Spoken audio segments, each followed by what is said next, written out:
Assalamualaikum warahmatullahi wabarakatuh. Marhaban ya Ramadan. Pertama-tama mari kita berserah diri pada Allah SWT, Tuhan Yang Maha Esa, agar kita selalu diberikan kesehatan serta hidayah dari Yang Maha Kuasa. Salawat dan salam kita aturkan kepada Nabi besar Muhammad SAW. Allahumma sholli ala Muhammad wa ala ali Muhammad. Assalamualaikum ya Rasulullah.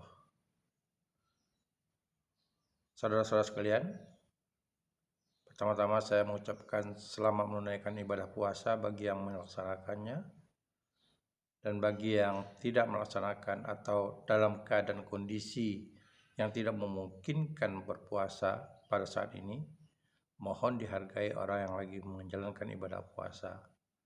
Semoga teman-teman yang menjalankan ibadah puasa dapat menunaikan ibadah puasanya dengan sempurna. Saudara-saudara, tanpa terasa kita sudah memasuki minggu kedua dalam bulan suci Ramadan. Tentu berkaitan dengan majalah sekolah, apalagi yang harus kita publikasikan di sekolah.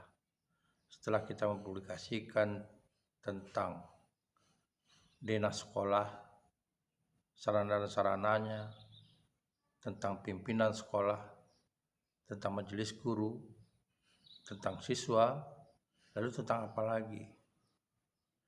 Nah, Anda harus memahami bahwa majalah sekolah itu sebagai media publikasi, media yang bisa memberikan jalinan hubungan komunikasi antar internal atau eksternal. Nah, tentu ada kabar duka dan kabar suka dalam kehidupan ini. Nah, oleh karena itu, Anda dapat saja menggunakan majalah sekolah itu untuk menyampaikan kabar duka atau kabar suka yang terjadi di sekolah. Misalnya berkaitan dengan kelahiran dan kematian. Nah, ini tentu bisa saja terjadi di sekolah. Apakah itu berkaitan dengan guru, berkaitan dengan siswa, berkaitan dengan pegawai, yang ada kaitannya dengan masyarakat sekolah. Apa sebab? Karena dengan media itu kita dapat menyampaikan kabar duka dan kabar suka kepada masyarakat sekolah atau orang yang punya kepedulian terhadap sekolah itu. Misalnya, ada kelahiran yang ditunggu-tunggu oleh seorang guru. Nah, ini tentu bisa disampaikan, apalagi dalam suasana sekarang ini. Nah, bisa saja ini jadi kabar baik, tidak hanya bagi masyarakat sekolah atau anggota sekolah seperti guru dan siswa, tapi juga dapat juga menjadi kabar baik bagi para alumni. Termasuk misalnya kabar yang berkaitan dengan pernikahan. Dan tentu ini yang perlu dipahami adalah bagaimana memfilter atau menyaring kabar-kabar yang berkaitan dengan kabar suka dan kabar duka yang layak untuk disampaikan dan yang tidak layak untuk disampaikan. Tentu hal ini ada kaitannya dengan persetujuan orang yang diumumkan atau objeknya. Misalnya tentang kelahiran, itu ada persetujuan dari orang yang sedang mengalami atau sedang proses kelahiran gitu. Misalnya guru, tentu harus ada persetujuan dari guru. Jadi tidak saja berkaitan hal yang ini kita dapat mengumumkan begitu saja. Begitu juga kabar duka. Kabar duka ini juga misalnya berkaitan dengan kematian.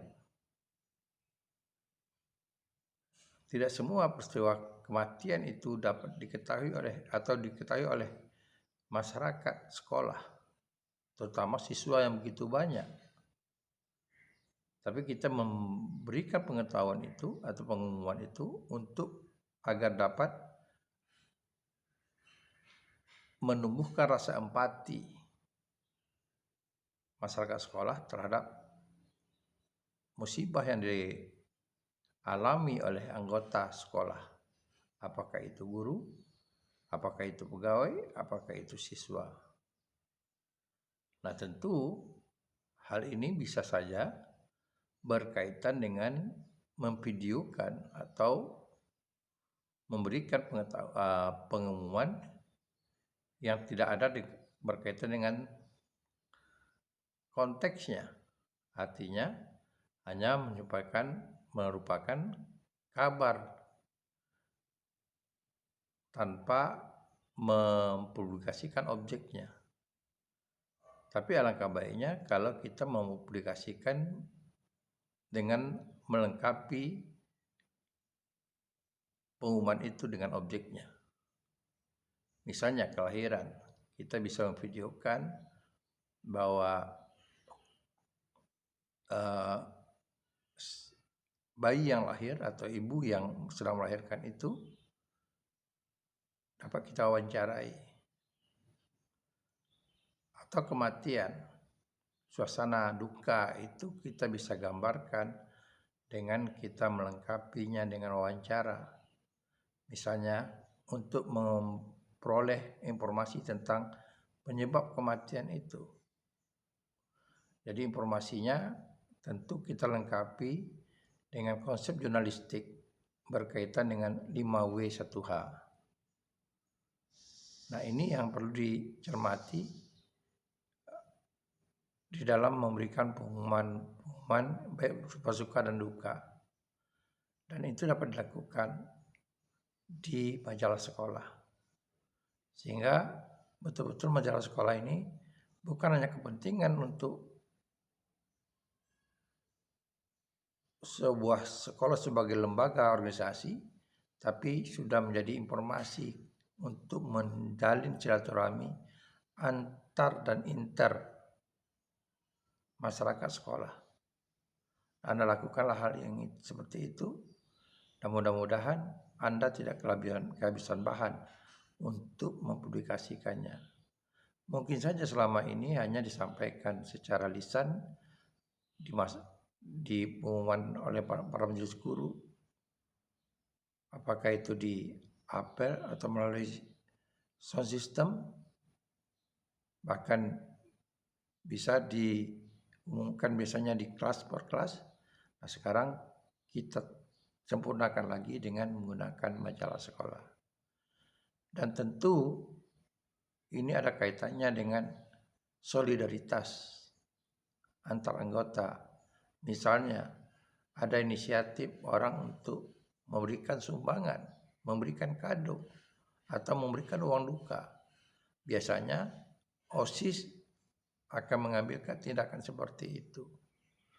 Dan ini melatih dari sedini mungkin para siswa itu untuk empati kepada sesama teman atau sama keluarga. Bukan masalah besar kecilnya iuran, tapi masalah kepedulian mereka terhadap peristiwa suka dan duka yang dialami oleh warga sekolah. Cobalah lakukan hal yang seperti itu, dan mudah-mudahan majalah sekolah Anda akan lebih mendapat hati di masyarakat sekolah, baik oleh guru maupun oleh siswa, sehingga betul-betul perkembangan majalah sekolah itu selalu diikuti oleh masyarakat sekolah. Dan semoga hal ini dapat Anda lakukan dengan baik. Terima kasih, dan sekali lagi saya ingatkan pada Anda, hindari berkaitan dengan Undang-Undang ITE dan juga berkaitan dengan unsur SARA. Dan tentu sekali lagi harus ada persetujuan dari orang yang dijadikan objek dan kepala sekolah yang jadi pimpinan lebih besar. atau lebih tinggi di sekolah. Karena semuanya itu tidak terlepas dari tanggung jawab kepala sekolah. Terima kasih. Assalamualaikum warahmatullahi wabarakatuh.